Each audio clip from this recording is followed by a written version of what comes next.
channel. Bit of a simpler video today, but I thought I'd talk about some of the records I picked up while I was not off camera, while I wasn't filming, with me Jazz Cafe hat on, covering my really messy hair. The Jazz Cafe in Sandbanks, this isn't sponsored, but it was brilliant to watch. That's the first time me and the missus had seen a live band, a live jazz band. It was brilliant. On that note, me and the fiance a few months ago, we put our record collections together because she don't have a lot of space where she lives and she'd run out of space. So I agreed to take them on and we've mixed them. They're all in alphabetical order, but that's like a big relationship step, putting your vinyl collections together. I'll show you it all later, but Sasha has a very old-fashioned music taste, which is great because so do I, but she loves jazz, and particularly stuff like, she's a huge Ella Fitzgerald fan, which is one of the great singing voices ever. Louis Armstrong, Fats Dynamo, John Coltrane, what's the other dude's name? The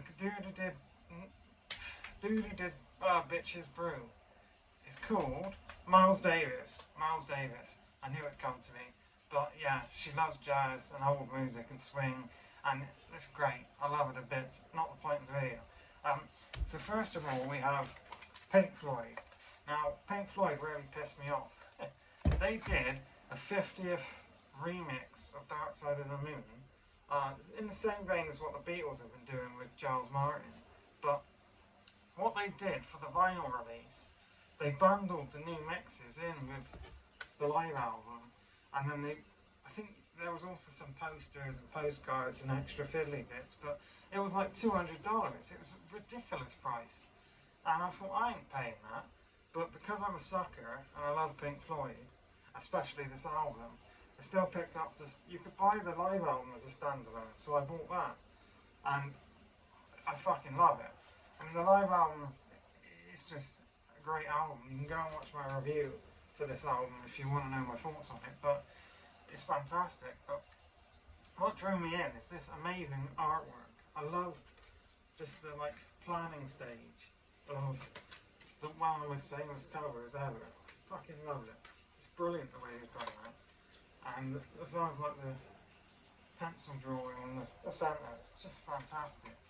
And it sounds great, and it comes with all the, are those the same sort of, yeah, the same sort of posters you get with the regular vinyl.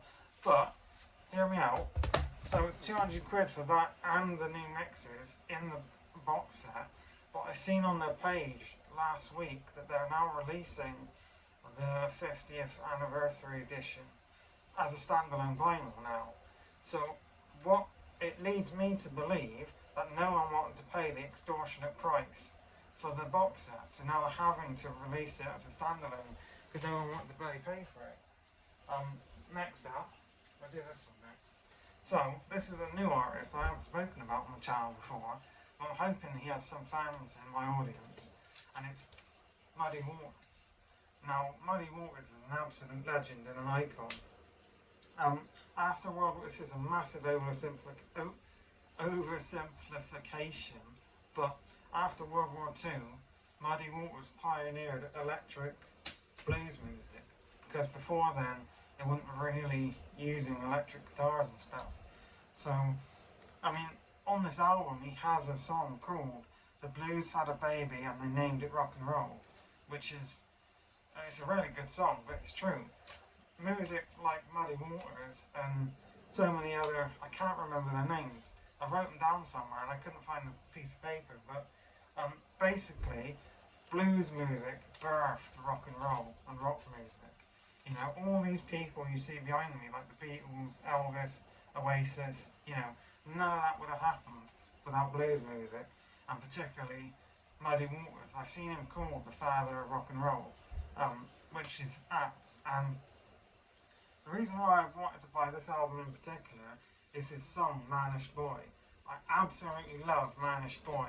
Hey child, that, those horns on the chorus, or the way it goes throughout the song, it's just brilliant, and you'll hear it in a minute, but I fucking love it. It's probably my favourite blues song. can't go wrong with a bit of Muddy Waters. And it's a great album, you know, anyway, so definitely check this one out if you haven't heard it. Now we have, I did mention in the video about charity shops about Disney stuff, which I bought this for me missus. But there are some classics on here that are like, you know, that you remember from growing up. Because back in the day, not so much now, but back in the day, Disney were a good company who just made classic films. You got Siamese Cat song.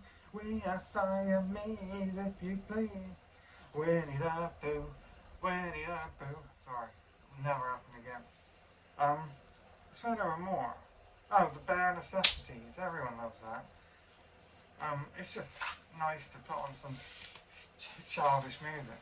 The doctor said, you're never too old to be childish. I'm going to take me out because it's very on. We have. So this is definitely a song that I've spoken about. Definitely a song that I've spoken about on the channel before. My hair is a mess. Look at that. Men Without Hats, Safety Dance. I've got a 7-inch vinyl of this one, which I keep over there.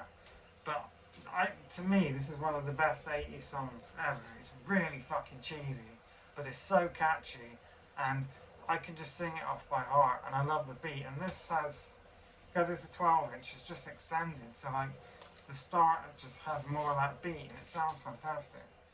To be honest, I haven't listened to the B-sides on this song, but the B-side to the 7-inch is called Security, and that is probably one of the most 80s sounding songs ever. Those sort of typical 80s synths, it has that in strobes, and you've got to check that song out if you haven't. Now, going back a decade to the 70s, we have Soul Jazz Records, Master Funk. This is Money No Love by Blue Cool. So to be honest with you, I know absolutely fuck all about this, but it's bloody brilliant. It's just really catchy, and it's anthemic, and it's just a good bit of disco and funk and 70s. And there is I believe side A is just an instrumental, and then side B has a rap on it, and the rapping isn't very good. So if you're going to check this one out, I would definitely just listen to the instrumental, but if you like a bit of funk and a bit of disco, you cannot go wrong with this. Now I've got two more to show you. They're pretty. So a lot of people, I don't know whether you guys would know who this is, because I think he only really had one big hit song. I'm sorry if I'm wrong, but we have Rick Springfield with a fantastic album cover. Now the one song is obviously Jesse's Girl. I wanna find a woman like that. The album's pretty great with songs like Love Is Alright Tonight and Hole in My Heart. But, you know, you can't go wrong with this. Jesse's Girl, everyone loves that song. I did a Google the other day. I think he's now a radio DJ in, I want to say Canada. It might be Australia, but that is a classic, and you need to check that one out. And lastly, I picked this up quite recently. It's probably the most recent one, I think. We have Make Your Own Kind of Music by Mama Cass Elliot. Pardon me. Oh, burped. So, I mean, if you like 60s pop music, especially that sort of hippie flower wave era, this is great. I personally only really like the one song, Make Your Own Kind of Music, but her work with the Mama and Papas was amazing, and I've always loved her singing, and it's really unfortunate she got the short end of the stick with the Mamas and Papas. I think I read somewhere they used to bully her because of her weight, and she didn't get on with them very much in the later stages. And then in the music video for, I want to say California Dreaming, it might be Monday, but she's there, I think she's eating a lollipop or eating an ice cream because she didn't want to mime to the song for the music video. She wanted everyone to sing it, but the record company or the band didn't want to do that. So I really respect her for standing up for herself and doing that. But yeah, these are just some great vinyls that I picked up over my time, and now I'm back filming videos again. I'll probably do a vlog or two because I don't really go out and buy vinyls that much anymore. I know I did it the other day, but that was a special edge case. I don't, because I pretty much got everything that, unless one of the Gallagher brothers releases a new album when there's something interesting coming out, I don't really want for much anymore. As I promised, they're all in alphabetical order. This is the cleanest it's been. I made sure it was clean for the video, but you got the Beatles, you got Blackberry Smoke are an amazing band. You've got to check them out if you haven't heard them. Bruce Springsteen, of course. Bob Seger. Sorry, it's really shaky. I'm using one hand.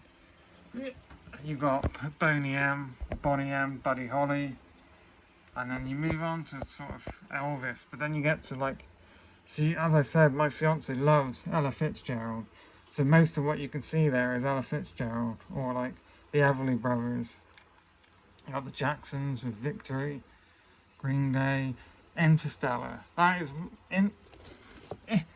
come on, out you come. I forgot to mention this one. Interstellar is my favourite film. I think it's brilliant.